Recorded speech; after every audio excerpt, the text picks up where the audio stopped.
Now let's talk about another major country going to the polls. That's Indonesia. Yesterday we told you who the candidates are and how this election is the biggest single-day poll in the world. More than 205 million voters will decide the future of the world's fourth largest country. Today let's focus on the frontrunner. Who is this man? Why is he controversial? And what explains the lead that he has? His name is Prabowo Subianto, the man capturing hearts with his awkward dance moves. His dances have been going viral. There are videos of him kissing his adopted stray cat. A cute animated avatar of his is plastered all over Indonesia. He seems like a charming, wholesome, grandfatherly candidate. And that's the platform he's campaigning on. The messaging is on point. He's become extremely popular with voters, especially the Indonesian youth. And that's the key demographic in tomorrow's election, the youth. But this cuddly image is at odds with Prabowo's past. Look at some of his old pictures. He uploaded them on social media. Prabowo was once a soldier. In fact, he rose to the rank of Lieutenant General, and he once commanded a special forces unit, which is impressive unless you go into the details. Until you go into the details. See who he served under. Indonesia's second president, Suharto, the dictator who ruled for 30 years. Prabowo worked under Suharto. This cuddly grandpa was once a dictator's enforcer. And that's not all. He was also the dictator's son-in-law. Prabowo married into Suharto's family. His father was the dictator's trade minister. So there are plenty of links to the old authoritarian regime. And there are horror stories of the atrocities that Prabowo helped inflict. When the dictator fell, when Suharto fell, Prabowo was discharged from the military. This was in the year 1998. He was found guilty of kidnapping pro-democracy activists. He's always denied any wrongdoing. Nonetheless, he was removed from the armed forces.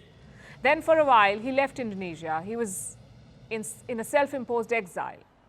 When he returned, he took up the family business of politics. Over the last 2 decades, Prabowo Subianto projected a strongman image. He even ran for the presidency using this persona. He fought and lost 2 presidential elections, 2014 and 2019. In both cases, he lost to the same man, the current president, Joko Widodo, popularly known as Jokowi. Prabowo lost to Jokowi both times, but after the last election in 2019, Jokowi turned his rival into a partner. He made Prabowo Subianto his defense minister, which is still in line with the strongman general image, defense minister. And this image continued to hold till last year. Then everything changed. An image makeover, a softer version of him, the popular cuddly grandpa persona, that's what they projected. Which begs the question, is it genuine? Did the old strongman really go soft? Indonesia's young voters certainly seem to believe so. Prabowo is currently drawing more than 50% in opinion polls. More than 50%. He might just become president tomorrow. So the youth seem to be buying into his grandpa transformation. Or maybe they just don't care. You see, Indonesia has changed. The dictatorship is in the past. Now the country is a vibrant, growing economy. The youth want jobs. They want better wages. So it's possible that Prabowo's history is of no concern to them. All is forgiven and forgotten as long as he can keep delivering growth. And it's here that Prabowo has a leg up on the other candidates. Indonesia has grown by a cumulative 43% in the last 10 years. 43% growth. This growth is credited to the outgoing President Jokowi, who still remains extremely popular, but he has to step down because his 2-term limit is over. But Prabowo Subianto is seen as his chosen successor, even though he's not a member of Jokowi's party, but his running mate is Jokowi's son, Gibran Raka Buming Raka, Prabowo's vice presidential pick. So Jokowi may be leaving the presidency, but his son is running for the post of VP. He will continue to have eyes and ears in the office. And that gives people hope that Jokowi's policies will continue. Young Indonesians are making their choice clear. They're not bothered about dynastic politics or about Prabowo's murky past. What they care for is the promise of growth.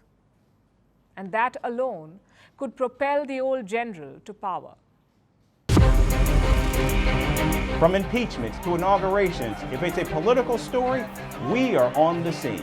The race for the White House is heating up. We're beating Biden. How dare he say that? If it's breaking news, we're live with the latest coverage. From the White House, the State Department, and Capitol Hill, we know the issues, but above all, we know the players to bring you the latest in-depth analysis on all the key stories that we're covering.